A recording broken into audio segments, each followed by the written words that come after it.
All right, we got Melanie Mack here, who has pretty much given up making long form videos. She's just now doing shorts, because I found out, haven't confirmed this, but many people told me that shorts are a lot more relaxed on things like copyright and language and things like that. I don't know if it's true or not, but that's what people are saying. So Melanie Mack is out here constantly talking about gay people and trans people on shorts. And so she made this video. Someone sent this to me, so I bookmarked it, titled, "They Always Say This."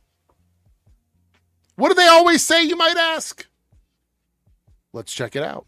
Satan loves to share the lie that anyone living a gay lifestyle or a transgender lifestyle, that anybody who opposes them hates them, wants them dead, or so on and so forth. And it's absolutely absurd and not.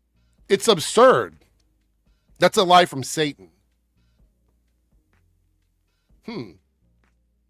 So Satan is literally spreading this lie? There's no one who is anti-gay that wants gay people dead. Not one singular person. It's a monolithic community of anti-gay people where they're not allowed to think or do anything outside of what you believe they're doing because of Satan. That's an interesting perspective. What if I told you that I know there are anti-gay people out there that would like to see gay people dead? What if I told you that? Would that change your perspective? Would it? No, because I'm a gay person, so probably wouldn't change your perspective. Even true. They say Christians are so hateful. Christians hate when people live how they want to live, or live their true selves, and it just makes zero sense. There's no logic to it. Do we tell that to alcoholics when people say, "Hey, you shouldn't be an alcoholic. You should do better for yourself"? Is it? Are we comparing alcoholism to being gay? Is that what we're doing here? Let's run this back a second. Hold on.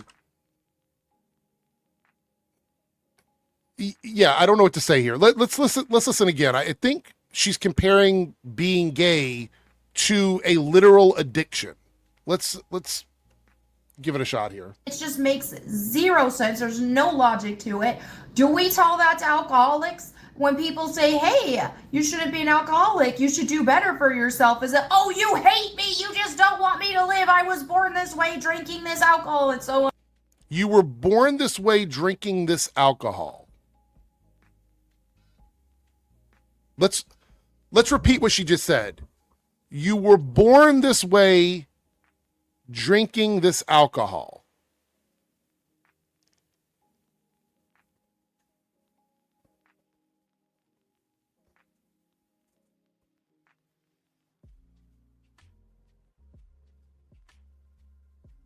And so forth. It's absolutely absurd. So clearly, as Christians, the Bible does tell us that those who live in gay and transgender lifestyles are living.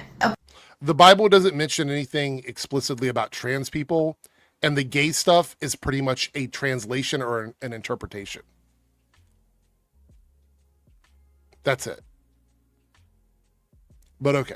Opposed to God and opposed to God's design, and it's a destructive and terrible lifestyle that will only hurt the people who are living that way. So do we have free will or not? Do we have free will or do we not have free will? Hurting God's design. God designed everything. God would, I'm saying this from the perspective of a believer. God knows what everyone's going to do in advance. God is always present everywhere. He knows everything that happened before, what's going to happen now, what's going to happen later. He knows all of this. But gay people are hurting God's design by exerting the free will that God gave them.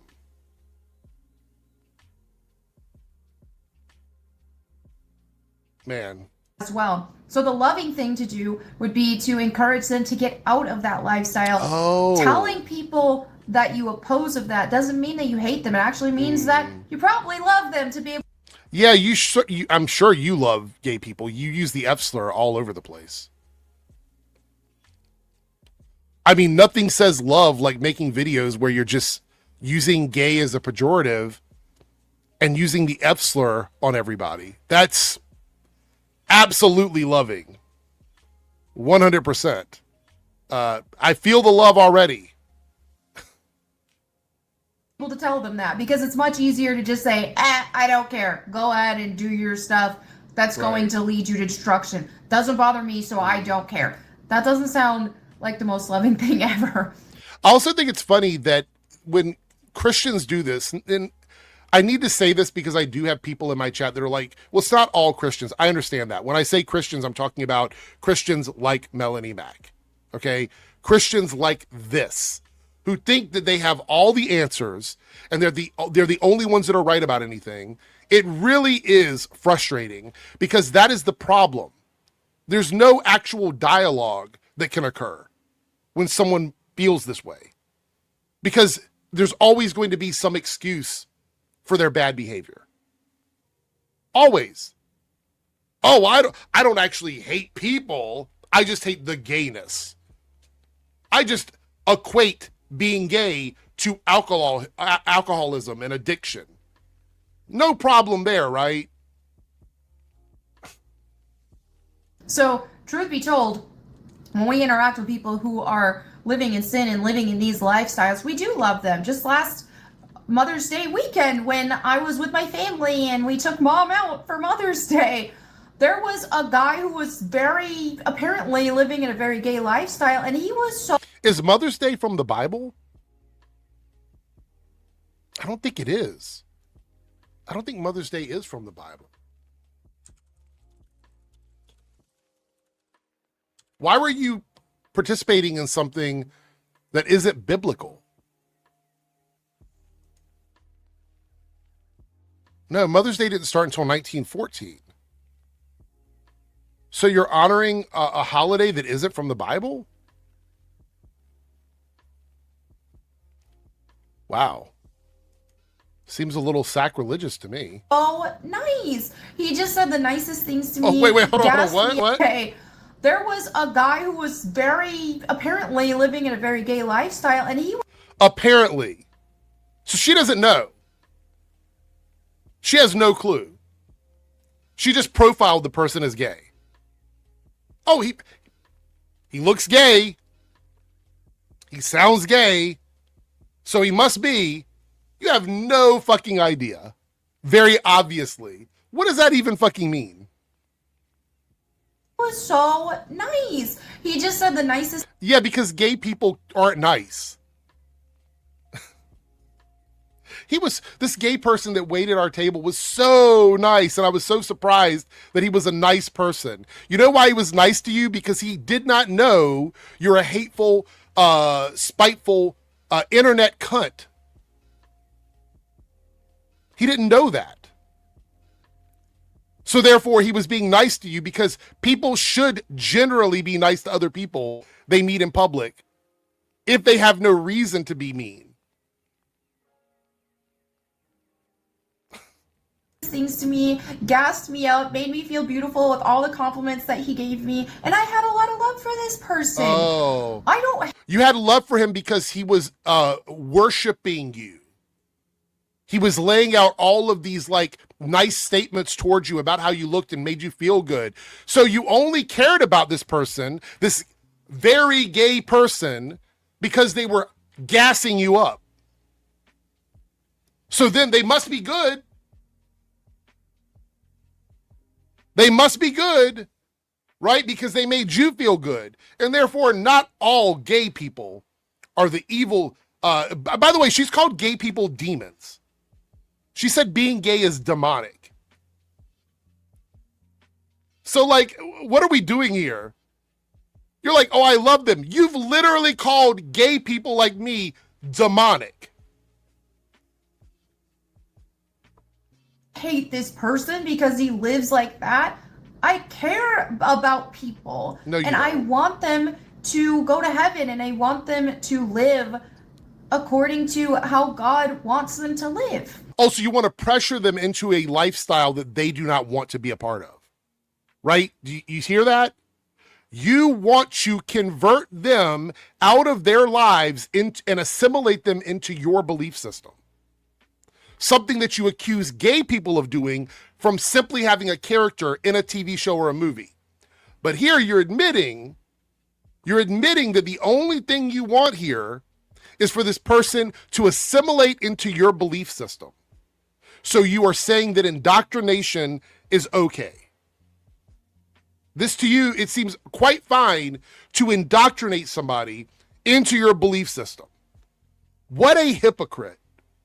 What a fucking hypocrite. That's a loving thing to do. So I don't hate them. It's just a sad situation of, hey, this is the sin that they're struggling with, and it's not good. It's not. And we've seen the effects that it's had on society. It has had zero negative effects on society. Matter of fact, I've done this before. She's played this game before, and I've debunked this many, many times.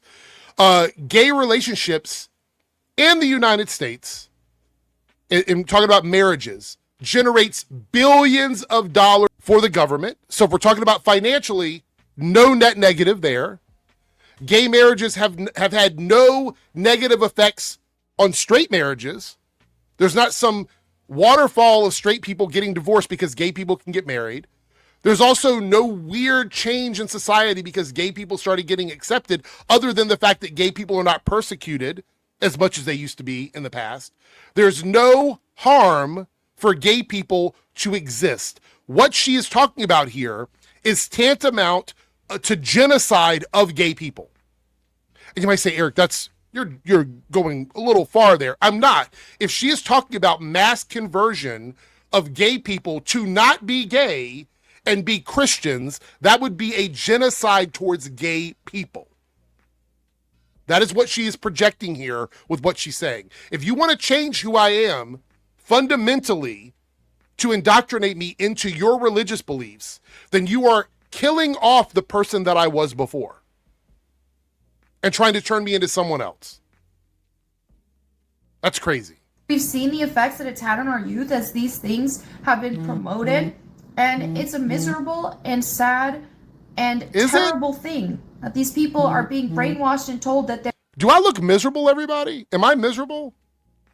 I have a great relationship, loving family, great job. I have my own home. The weather's beautiful. You know what makes me miserable? People like her.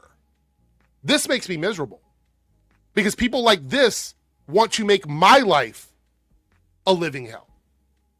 They act like they want us to go to heaven, but every day they want to put us through hell. That's it. That's what they want to do. They are born this way, and that they're not living in their true selves unless they live that way, and it's not good. It's not helping them. We wouldn't tell. I love when someone says something and then provides no evidence of it. It's not good. Why? Because it's just not good. That's a circular argument. These things to alcoholics. We wouldn't tell these things to drug addicts. Because guess what? One is an existence and the other is an addiction. I know it's hard to comprehend with the brain of a peanut, but yeah. And tell these things to people who are not eating enough, so we shouldn't tell these things. Yeah, like when you ate butter and you ended up in the hospital because all you were eating is butter. Yeah, we remember that. People either. I can't with Melanie Mack. I cannot with her. Oh my God. You know, again, we're getting close to Pride Month, and I feel like this year, I want to go extra hard on these pieces of shit. I want to go extra hard. Pause on the hardness. Maybe not pause on the hardness. But I want to go a little bit harder than I have in the past. Because I feel like I've given them too much space. And yeah, I mean, I'm saying it like I'm allowing them too much space. I have the ability to speak out about this. And the last couple Pride months, last year and the year before, I went very soft. It was soft serve. So this Pride Month, I think at least once a week, I'm going to go through and dismantle all of the bad Pride shit. Like an aggregation video of a bunch of the bad pride shit that's going to be here on YouTube. Because you know we're going to see it, especially from people like her. You know that's what we're going to see, 100%.